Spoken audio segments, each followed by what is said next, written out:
Let me start off this video by saying I like the patch all over. Even as a solo queue survivor, I play a bit of killer and Swift as well.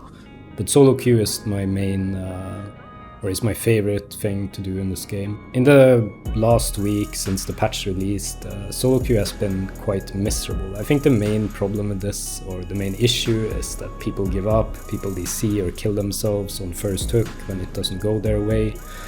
And I think this is gonna make it seem a little bit rougher than it actually is. That said, it is definitely harder, and I'm gonna talk about some of the concerns that I have here. First of all, killer is buffed, there is no denying that. It is stronger across the board. Tunneling and camping has also gotten stronger, ironically, even though they set out to make it less effective. In the end, it is now more effective. Even with off the record and baseline BT, tunneling hasn't really improved. It's still very doable, and even more so with DS nerf to 3 seconds. I don't necessarily think that the DS nerf was a bad idea. I think it was a little bit overkill because it will be more effective to tunnel.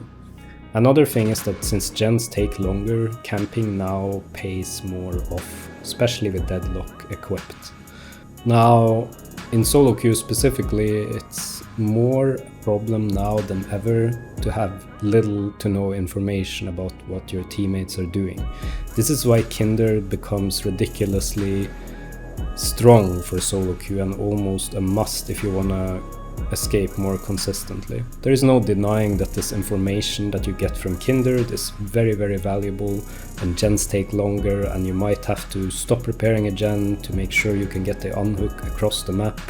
If you're on Kindred, you will know if someone is closer or even going for the unhook, which you have no clue about sitting across the map without Kindred.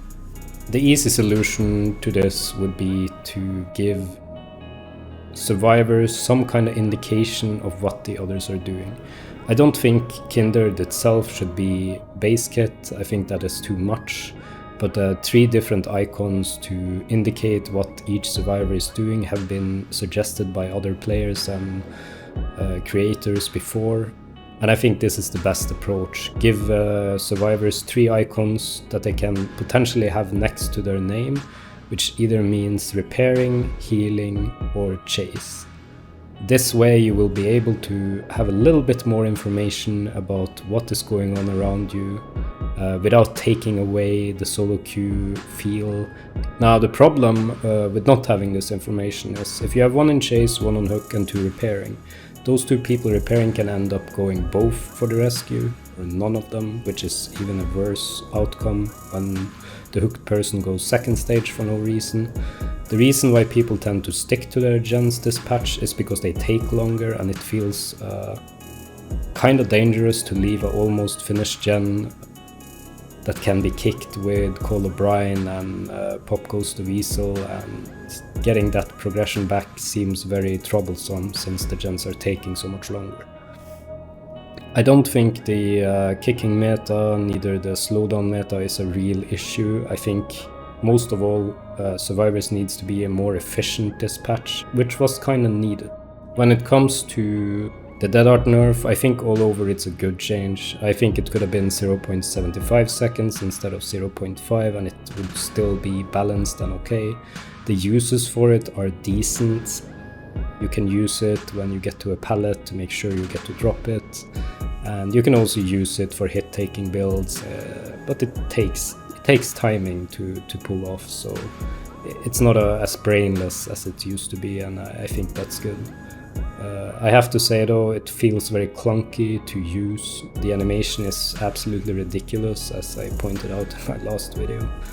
And yeah, the mending part of it takes away a lot of use, or it makes me not run it that much, because we are already mending quite a lot in this game, and having that extra mend just from using your Dead Art is very discouraging, and it just kills it for me. The killer will be able to catch you faster, there is no doubt about that. When they swing and hit you, they have a lesser cooldown and you have less of a speed buff. So keeping your distance and keeping track of where you are positioned compared to the killer on the map and the loops that you have to defend yourself with is going to be really important.